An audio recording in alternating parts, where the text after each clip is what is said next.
பரிசுத்த நாமத்திற்கு மகிமை உண்டாவதாக. அல்லேலூயா. இம்மட்டுமாக நாம் சுத்திகரித்து தேவ சமூகத்தில் ஒப்பு கொடுத்து ஜெபிக்க ஆண்டவர் உதவி செய்தார். அந்த சுத்திகரிப்பு ஜெபத்துல ஒரு சில வசனங்களை தியானித்து நாம் இந்த கூட்டத்தை முடிக்கலாம். அல்லேலூயா. வாசிங்க நீதிமொழிகள் புஸ்தகம் 25வது அதிகாரம் 4வது வசனம். நீதிமொழிகள் 25:4. வெள்ளி நின்று களிம்பை நீக்கிவிடு, அப்பொழுது தட்டானால் நல்ல உடைமை பிறக்கும். வெள்ளி நின்று களிம்பை நீக்கிவிடு, அப்பொழுது தட்டானால் நல்ல உடைமை பிறக்கும். வெள்ளியில் என்ன இருக்கா? களிம்பு ஒட்டியிருக்கா. அழுக்கு இல்ல, கரை இல்ல. என்ன சொல்லப்பட்டிருக்கு? களிம்பு. களிம்பு அப்படிங்கிறது ஒரு நாள் 2 நாள்ல வர்றதில்லை. நாளடைவுல கொஞ்சம் கொஞ்சமா அழுக்கு என்ன அந்த நகையெல்லாம் பாத்தீங்கன்னா போட்டுருக்காங்கல்ல, காதுல தோடுல தான் ரொம்ப அந்த அழுக்கு சேரும். அந்த அழுக்கு எண்ணெய் வேர்வை இதெல்லாம் சேர்ந்து என்ன ஆகும் அப்படின்னா அது களிம்பாக மாறி அதை நம்ம சீக்கிரம் எடுக்க முடியாது. அது என்ன பண்ணுவாங்க, ஒரு ஆசிட்ல போடுவாங்க. நம்ம இந்த இதே தெருமுக்கில் பாத்தீங்கன்னா ஒரு பாய் வச்சிருக்கிறார். அவர் தான் அந்த நகையெல்லாம் சுத்தம் பண்ணி கொடுப்பார். அதனால ஒரு நாள் நாங்கள் போய் பார்த்துருக்குறோம் நகை எப்படி சுத்தம் பண்றாங்க அப்படின்னு. அப்போ பார்த்தீங்கன்னா ஆசிட்லாம் போட்டு புகையெல்லாம் வரும். நம்ம ஹோட்டல் அந்த ஐஸ்கிரீம் சாப்பிடுவோம் ஊற்றுவாங்க பார்த்தீங்களா? என்ன ஐஸ்கிரீம் அது? சிஸ்லிங் ப்ரௌனியா? இந்த ப்ரௌனி ஐஸ்கிரீம் ஊற்றி பார்த்தீங்கன்னா அப்படியே புகையா வரும். அந்த மாதிரி அந்த நகையை போய் அதில் அந்த ஆசிட்ல போட்ட உடனே அப்படியே புகையா வருது. அப்போ அந்த களிம்பு என்ன ஆகுது? அப்படியே அந்த ஆசிட்ல டிரான்ஸ்ஃபர் ஆகுது.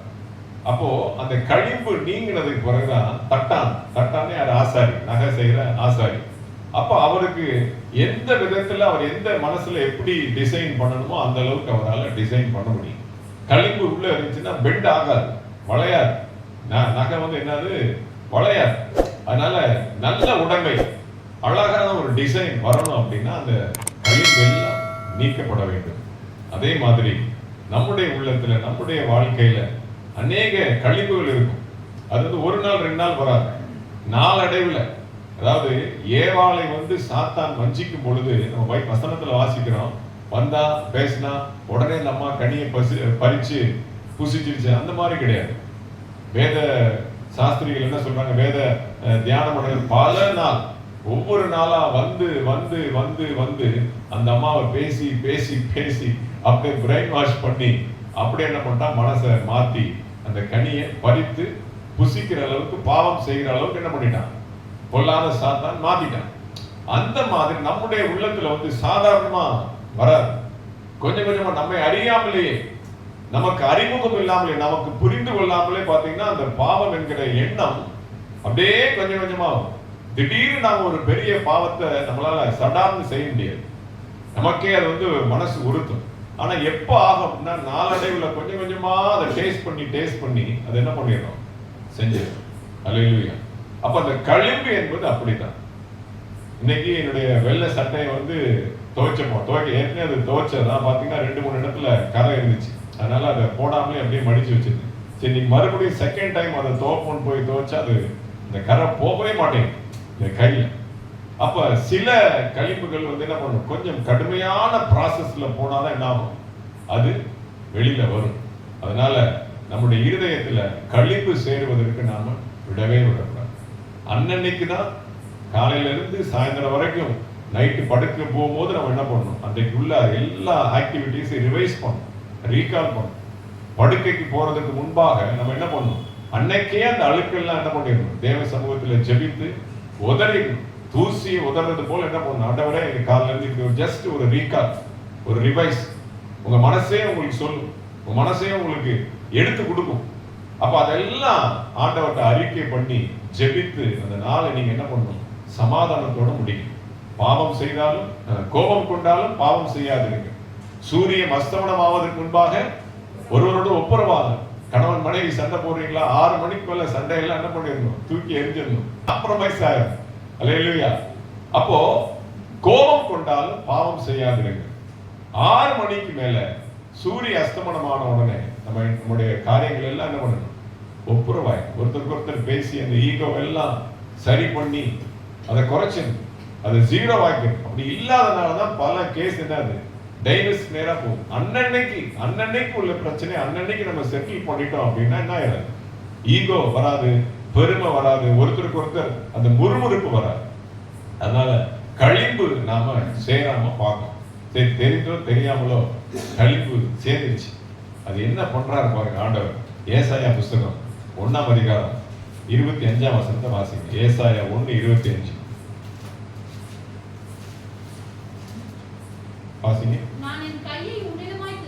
நான் என் கையை உன்னிடமாய் திருப்பி உன் களிம்பு நீங்க உன்னை சுத்தமாய் புடமிட்டு உன் ஈயத்தை எல்லாம் நீக்குவேன். பாருங்க, வெள்ளி கூட ஈய சேர்ந்திருக்கு, அலுமினியம்.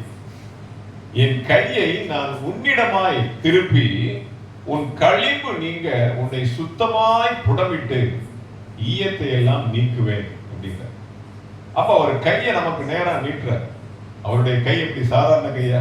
அல்லேலூயா, பலத்த கரம். வேதம் சொல்லுகிறது அவருடைய பலத்த கரத்தில் அடங்கி இருக்கு. அது அணைக்கவும் செய்யும், அது அடிக்கவும் செய்யும், அது சுத்திகரிக்கவும் செய்யும், தடவி கொடுக்கும், எல்லாம் பண்ணும். அப்போ என் கையை நான் உன்னிடமாய் திருப்புகிறேன். அல்லேலூயா. எப்படி அவர் கையை என் பக்கமா திருப்புவார்? டிராபிக் போலீஸா லெப்ட் ரைட்னு சொல்லி எப்படி தேவன் அவருடைய கையை நமக்கு நேராய் திருப்புகிறார் அப்படின்னா வசனத்தின் மூலமாக தான். அல்லேலூயா. நீங்க டெய்லி வாசிக்கிறீங்க பைபிள், அதுல ஏதாவது ஒரு வார்த்தை உங்க மனசு என்ன பண்ணும்? சொரண்டும், அப்படியே களிம்ப சொரண்டும். வசனம் உங்களை சுத்திகரிக்கும். அல்லேலூயா. இல்ல யார் மூலமாவது ஒரு பிரசங்கம் கேட்பீங்க, இது சபையில பேசப்படுகிற வார்த்தை, ஞாயிற்றுக்கிழமை ஆராதனை, உபவாச கூட்டத்தில் நாம் அதிகமாக நாம் அந்த கருகலான வசனங்களை தான் தியானிக்கணும். ஞாயிற்றுக்கிழமை ஆராதனை கொஞ்சம் சுவிசேஷம் சார்ந்து இருக்கும், கொஞ்சம் காஸ்பலா இருக்கும். உபவாச கூட்டத்துக்கு நீங்க வந்தீங்கன்னா இன்னும் நல்ல மேன்மையான காரியங்களை கற்றுக்கொள்ளலாம். அப்போ உன்னிடமா என் கையை திருப்பி அப்படின் போது அவருடைய வசனத்தை அனுப்புகிறார். வேதம் சொல்லுகிறது அவர் தம்முடைய வசனத்தை அனுப்பி அழிவுக்கு நீக்கலாக்கிறார். அல்லேலூயா. சங்கீதத்தில் சொல்லப்படுது. அப்ப அவருடைய வசனத்தை நமக்கு நேராக திருப்பி விடுகிறார். சரி, அப்போ எப்படிப்பட்டது அவருடைய வசனம்? சாதாரண மனுஷங்க பேசுற வார்த்தை. எத்தனையோ பேர்கிட்ட பேசுறோம், மேனேஜர்கிட்ட பேசுறோம், கூட வேலை பார்க்கறவங்ககிட்ட பேசுறோம், மனைவிகிட்ட பேசுறோம், பிள்ளைகள்கிட்ட பேசுறோம், நண்பர்கள்ட்ட பேசுறோம். அந்த வார்த்தைகளை காட்டிலும் அந்த வார்த்தைகள் சில நேரம் நம்மளை காயப்படுத்துகிறது, சில நேரம் நமக்கு கோபப்படுத்துகிறது. ஆனால் வேத வசனம் எப்படிப்பட்டது? ஆண்டவருடைய வார்த்தை எப்படிப்பட்டது? அது சுருக்கமா 2 வசனத்துல நிறைய பைபிள்ல இருக்கு. நான் 2 வசனத்துல உங்களுக்கு நான் சுட்டி காட்டுறேன். சங்கீத புஸ்தகம் 18:30. சங்கீதத்தின் புஸ்தகம் 18ஆவது அதிகாரம் 30ஆவது வசனத்தை வாசிங்க. தேவனுடைய வழி உத்தமமானது, கர்த்தருடைய வசனம் புடமிடப்பட்டது, தம்மை நம்புகிற அனைவருக்கும் அவர் கேடகமாய் இருக்கிறார். அல்லேலூயா. பாருங்க, அவருடைய வசனம் எப்படிப்பட்டதா? திருப்பி அந்த வசனத்தை வாசிங்க. சங்கீதம் 18. தேவனுடைய வழி உத்தமமானது, கர்த்தருடைய வசனம் புடமிடப்பட்டது, தம்மை நம்புகிற அனைவருக்கும் அவர் கேடகமாய் இருக்கிறார். அல்லேலூயா. அவருடைய வசனங்கள் எல்லாம் என்ன பண்றது? புடமிடப்பட்டது. அல்லேலூயா. ஒரு இடத்துல ஆண்டவர் சொல்கிறார், வாசிங்க. எபிரேயர் 4:12 வாசிங்க.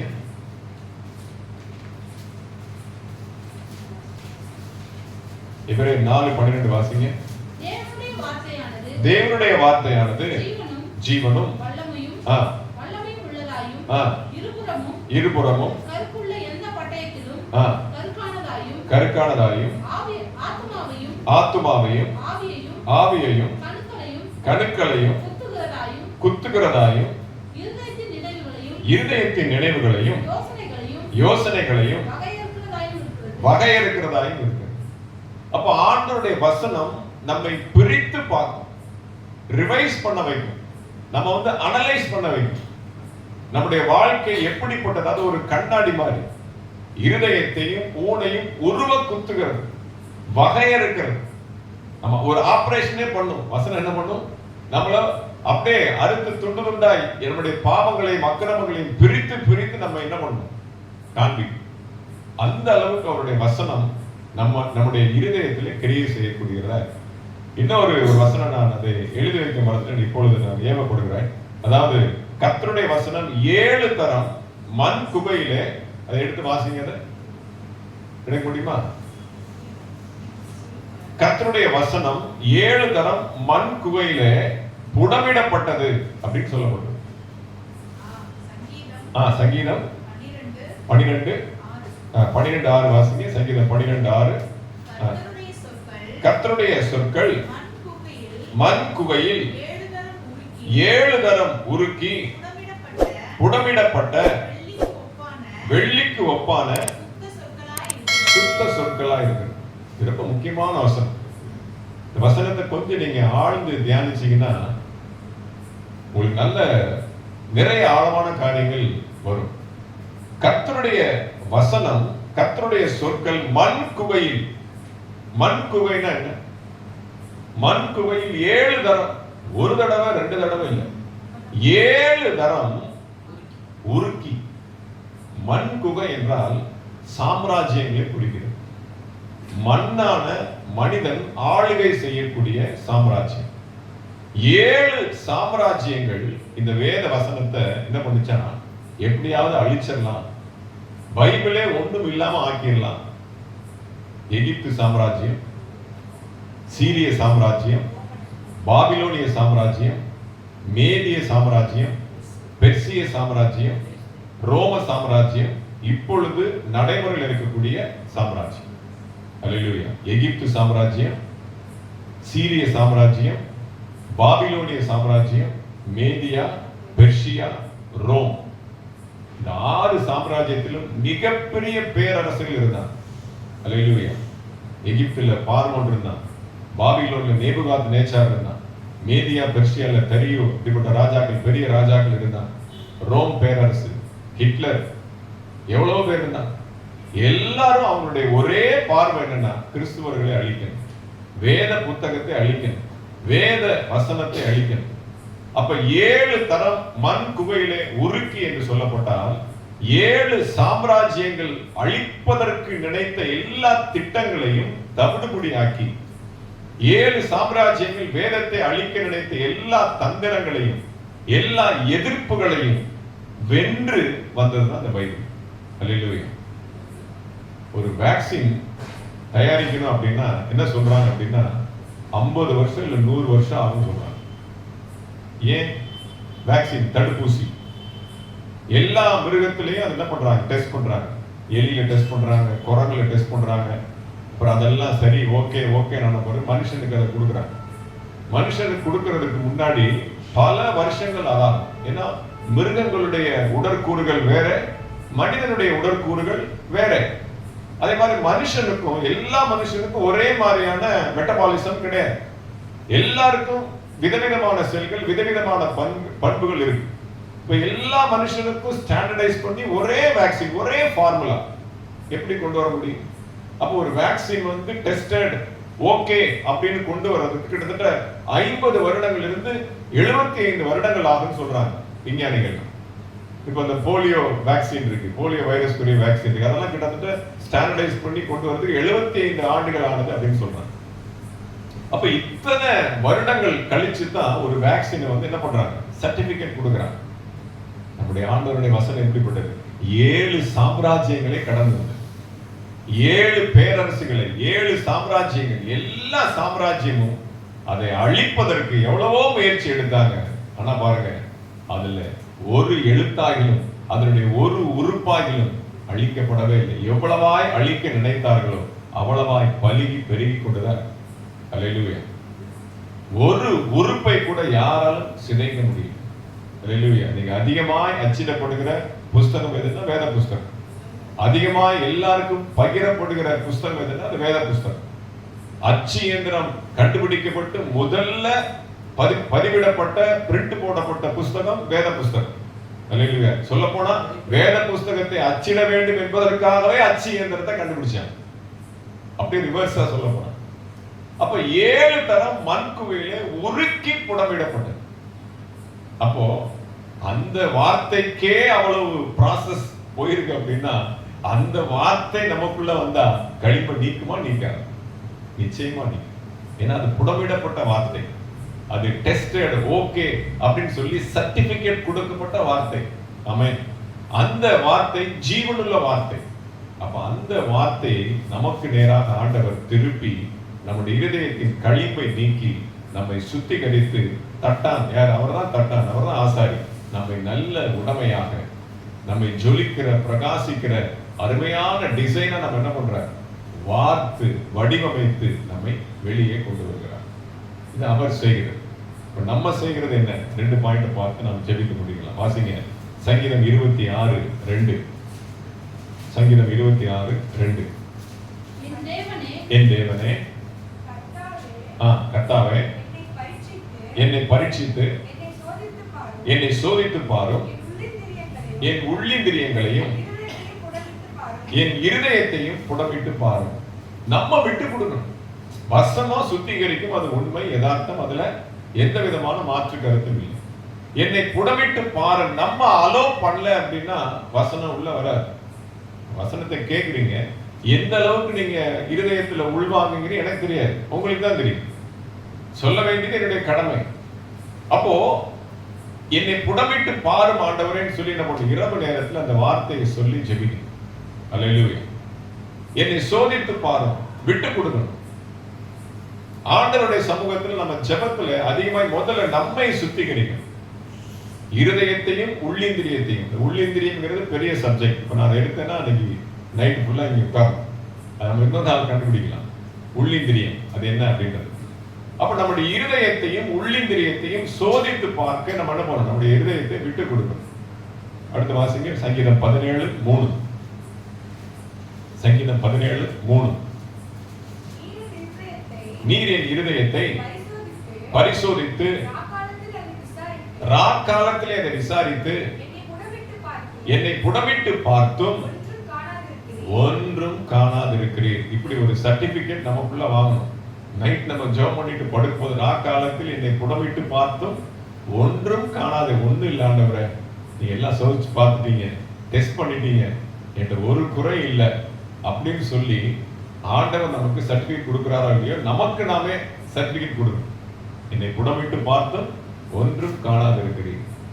இரவு நேரத்துல தான் நம்முடைய சரீரத்திலிருந்து நிறைய சுத்திகரிப்பு வேலை நடக்குமா. இந்த அக்குபஞ்சர் டாக்டர் என்ன சொல்றாங்க? நைட் சாப்பிடாதீங்க, 6 மணிக்கு மேல சாப்பிடாதீங்க. எதுக்காக சொல்றாங்க? நைட்டு நேரத்தில் நம்ம உடம்பு ரெஸ்ட் எடுக்கும் போது உடம்பை சுத்திகரிக்கிற வேலையை அந்த ஆட்டோமேட்டிக்கா செய்யும். நீங்க நைட் நேரத்தில் ஓவர்லோடு கொடுத்தீங்கன்னா அந்த சாப்பாடை செரிக்கிறதுக்கு தான் உடம்பு வேலை செய்யும் ஒழிய உடம்புடைய மற்ற பாகங்களை சரி பண்ணுகிற வேலையை அது செய்ய முடியாது. அது சரி செய்தோ இல்லையோ, அதை நம்ம கடைபிடிக்கிறோமோ இல்லையோ, இதை நாம கடைபிடிச்சுதான். ராக்காலங்களில் நீர் என்னை புடமிட்டு பாரும், நீர் புடமிட்டு பார்த்தும் உள்ளே ஒன்றும் காணாது இருக்கிறீர். எல்லாத்தையும் சொல்லிட்டு இனி என்ன சொல்றதுக்கு ஒன்றும் இல்லை.